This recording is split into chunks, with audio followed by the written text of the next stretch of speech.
If you can't hear me, please come closer. There's, I can hear you from back here. oh, that's good. I'm happy about that. I have a list of topics, and I'll just read the topics and then begin talking. The first topic is boring stuff. The next one is the IQ test. The next one is getting into computers. Sally and the car. The mouse in the house. Losing my hair. And the sports car. Now, I haven't told Ann this. We've been together 21 years, but I do wear a hairpiece, and she has not known it until this very moment. Liar. That's a good secret. If ever I say something that is not funny, I will smile. The reason for that is I've lost a tooth. I'd like to smile, and when I smile, it will make you laugh.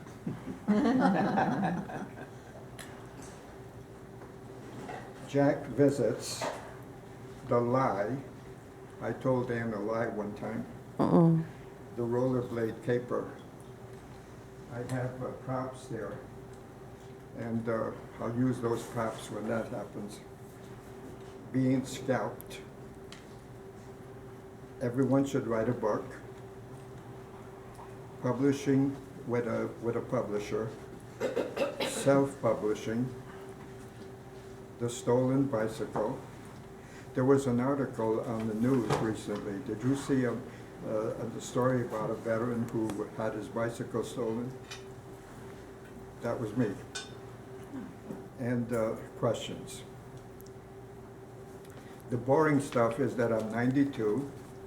I worked until I was 90, and I'm a veteran of World War II.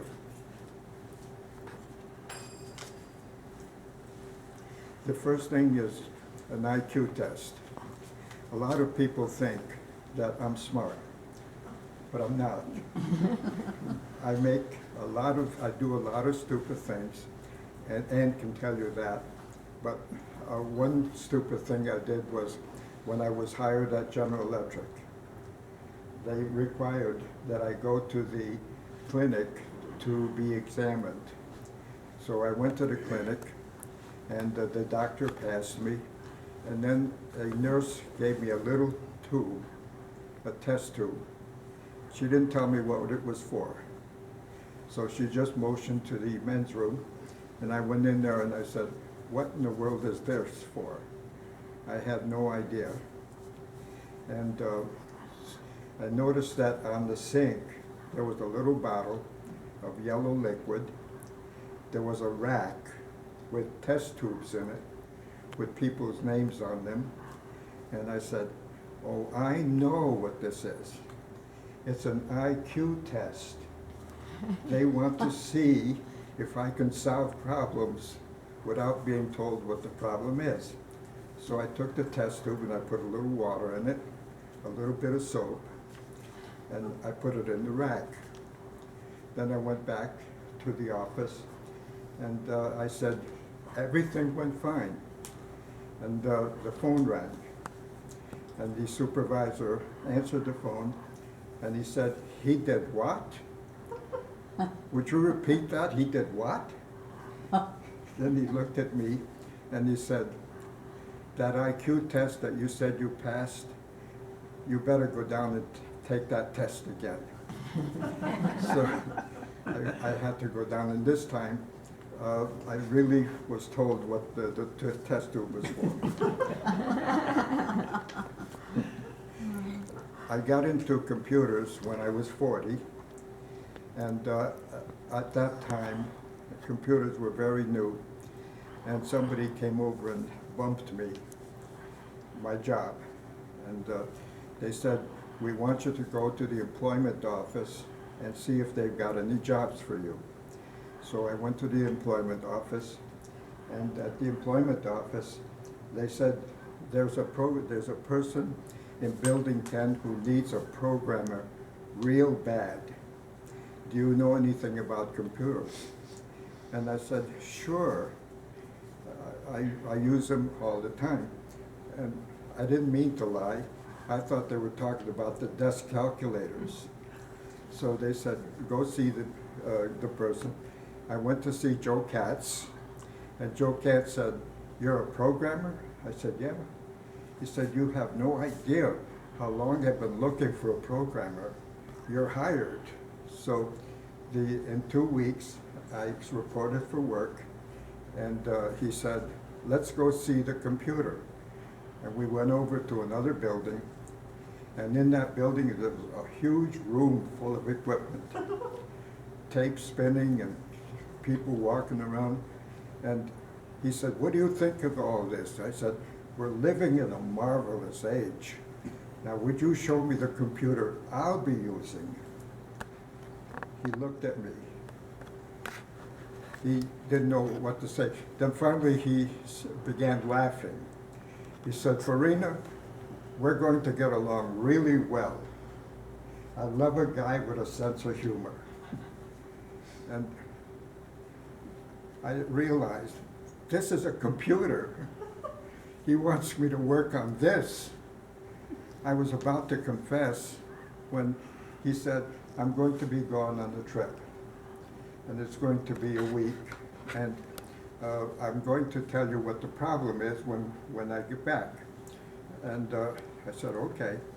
And I went to see the manager, and I said, I don't know anything about this, but I have to learn it a week. So he said, okay, I can have a programmer work with you every day and teach you about computers. So that's what happened. And when he came back, he said, are you ready for the problem? I said, sure.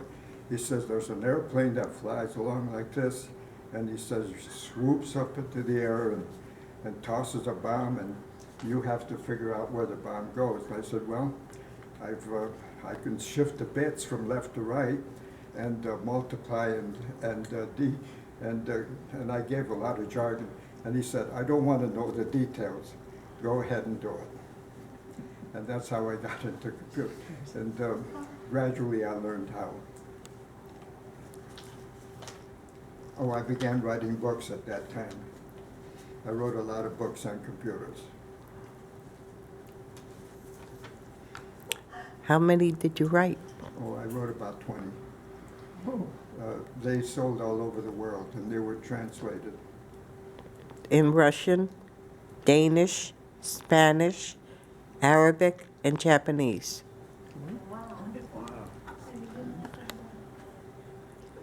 The Mouse in the House. No, Sally in the Car. Sally was my first wife. Ann and I are widow and widower. We've been together 21 years. Maybe I should tell about the lie first. There, the lie is good. I'll tell about the lie first. I hadn't told her my age, and it had gotten serious between us, so I thought I should. So I said to Ann, Ann, I have something to tell you. And she said, what is it? I'm going to have to tell what you said. And I said, I'm not 55, I'm 70. She looked at me and she said, go ahead, Ann. I get along with older people. She said, that's okay, I get along with older people. And we've been together ever since. So Sally was my first wife, my first wife. And we got along really well. I did nice things for her and she did nice things for me. And one time I went to see a person about a nice Packard. It was a huge limousine with side mounts and a V12 engine. And I wanted to give the woman $400 for it. I wanted to give her $150. She insisted on $400. And I said, no, that's too much for an old car. It was a 1937 Packard. And really elegant automobile. And so there was no deal, but I came home and was moping all over the house about it. And I moped around for 2 or 3 days. Finally, Sally went to the bank. She got some money, and she said, here is $400. Go buy that car.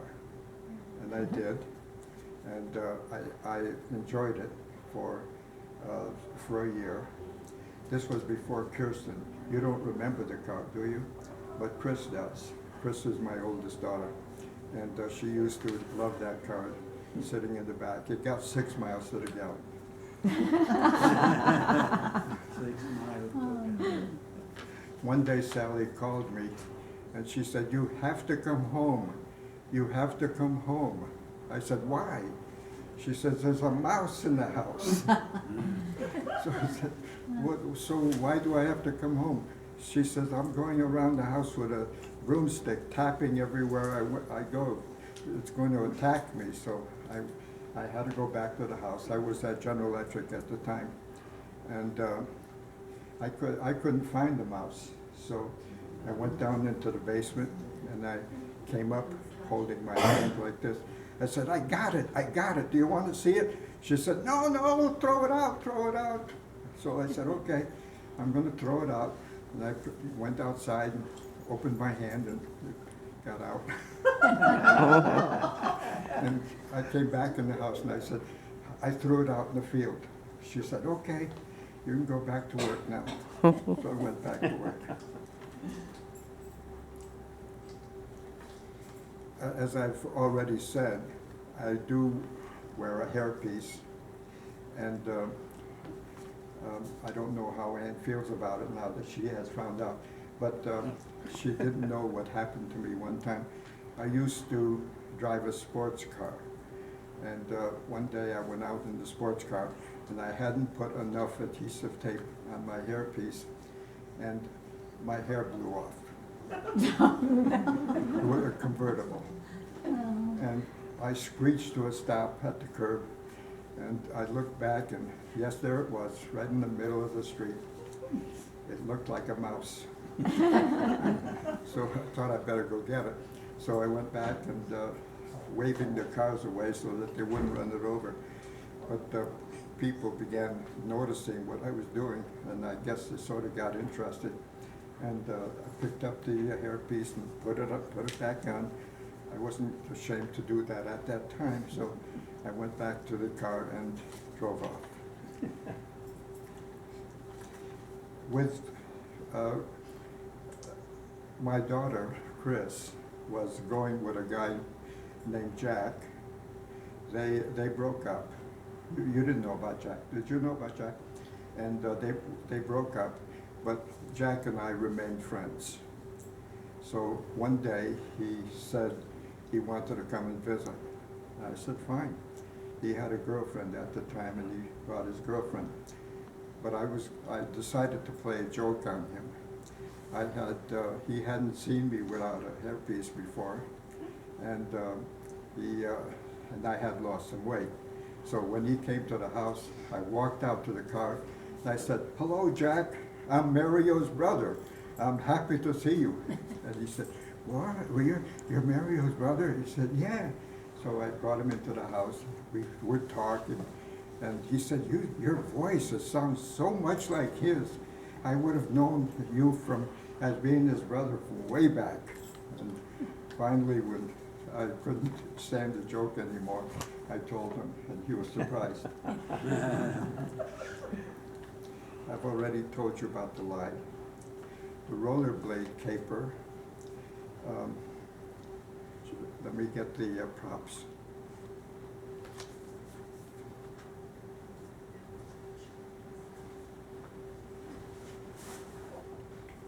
I brought some books with me today. I'm leaving those here in case you want to borrow them.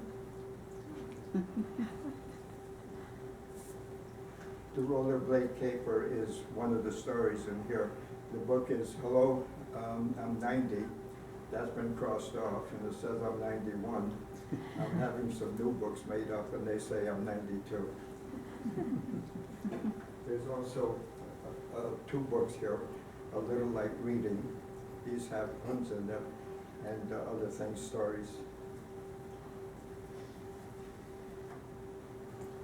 The lighter side of math.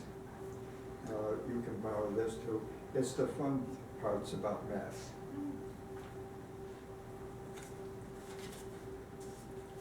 I was 75,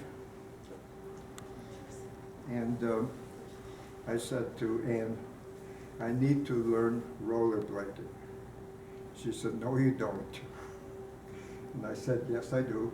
And got a helmet from my motorcycle days, and a jacket, leather jacket.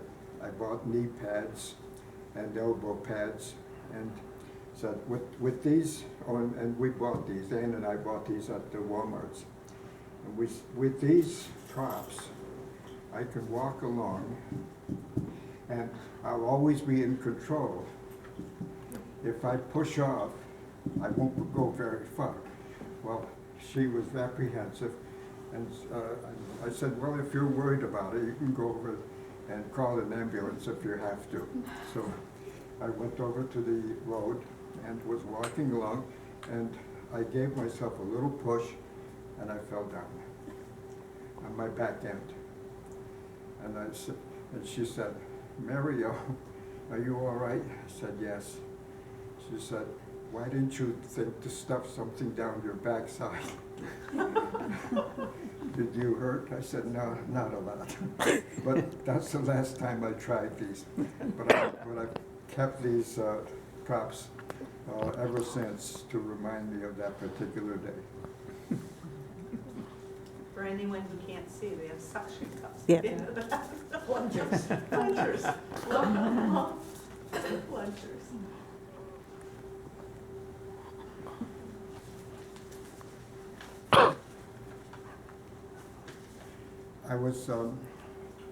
I recently had heart surgery, and I wear a pacemaker.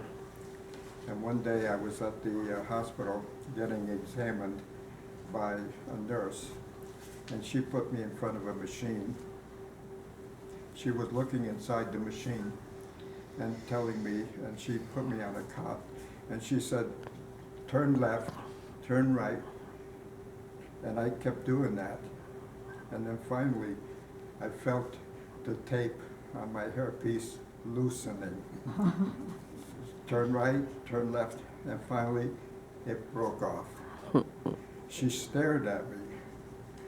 Oh my God, I've scalped him. I said, oh no, no you didn't, all right. And that brings us to the topic of everyone should write a book. People ask me how many books I've written. I don't know. Must be about 50. I had published books published by Prentice Hall when I was in computers. Well, I taught computers for 40 years. And I taught General Electric and RPI and the Labor Department, which was my last job. And because I had written so many books, I thought that everyone should write a book. And I always say that to people. And you need to write a book even if you have to self-publish. Self-publish is easy.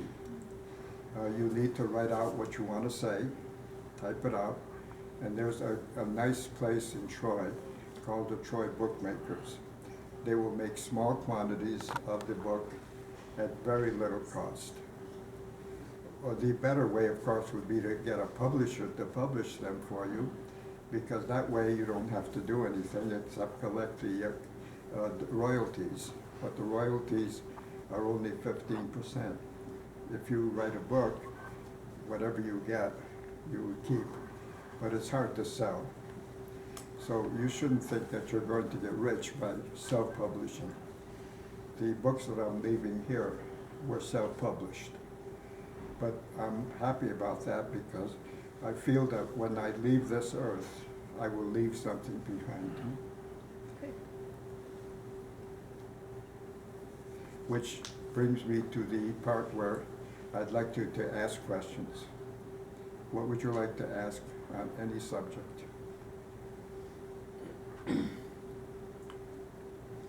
What's your most famous thing in life that you will always remember?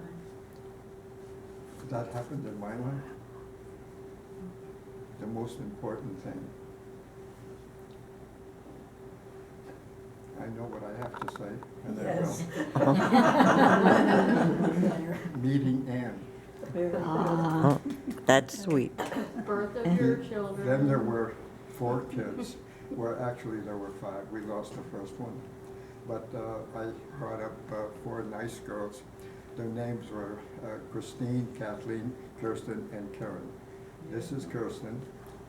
And my wife was Danish descent, and we thought it would be a good idea to start their names all with a K. Oh. I'm glad we got 4, because otherwise we would have had to explain why we were the KKK. Wouldn't have enjoyed that very much. Other memorable experiences were, getting my first book published. That was getting my degree. That's important. I learned, when I was first inducted into the service, they didn't send me to the infantry as I had expected. They sent me to college. They sent me to the University of Illinois and Syracuse University for a whole year. Then I learned then they taught me how to send and receive by radio. And then they sent me to China and India to actually serve in the war zone. And that was a memorable thing, and something that I'll never forget. I gained much more from the service than I gave. Very good. Then there's, please continue to ask questions. Are there any questions about books? How to write a book? Do any of you want to write a book? If ever you decide you want to, just call me up. I'm on the internet. Search for me under Mario V. Farina, and I'll be happy to answer any questions. Now, what happened with the bicycle was that I had a nice Schwinn that I had for many years. 30 years. I had only ridden it once or twice, and it had hung in the garage for 30 or 40 years. And we decided we were going to sell it. So Ann and I took it down, began cleaning it, and one day it disappeared while we were having dinner from our house. We called the police, and the police reported it, and this became a news item on Channel 10. And 6. First it was 10, Mm-hmm. then 6. On the news item, it said that the bike had been stolen, and it would be nice if they gave it back. But that didn't happen. A nice lady from Johnstown called, and she said, my father, who was a veteran, died recently, and he rode a bike, and I want to give you the bike that he rode. And I said, sure, that'll be nice, but there's a condition. And she said, what's the condition? We have to donate it to someone. She said, okay.